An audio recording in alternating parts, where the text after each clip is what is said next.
ہر نوجوان رات کو سورہ ملک تبارک سن کر کے سوئے گا انشاءاللہ، سوئے گا انشاءاللہ۔ موبائل میں ڈاؤن لوڈ کر لینا، سونے سے پہلے قرآن کی پوری سورہ ملک سن کر کے سونا، سن کر کے سوئیں گے۔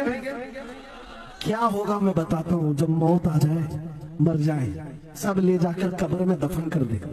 اعلیٰ حضرت نے لکھا ہے ملفوظات میں بھی، سورہ ملک اللہ کے پاس جاتی ہے اور رب تعالیٰ سے کہتے ہیں مولا اس کی بخشش کر دے جو میری تلاوت کرتا تھا، آج دنیا سے جا چکا ہے، اسے معاف کر دے۔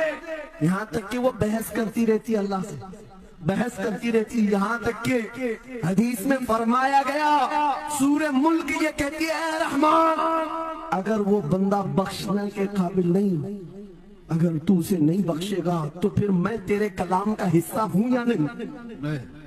رب تعالیٰ فرماتا ہے ہاں تو میرے کلام کا حصہ ضرور ہے۔ سورہ ملک کہتی مولا اگر میں تیرے کلام کا حصہ ہوں تو مجھے تلاوت کرنے والے کو معاف کر دے۔ رب فرماتا ہے جا تیری سفارش قبول کیا، اسے معاف کر دیا۔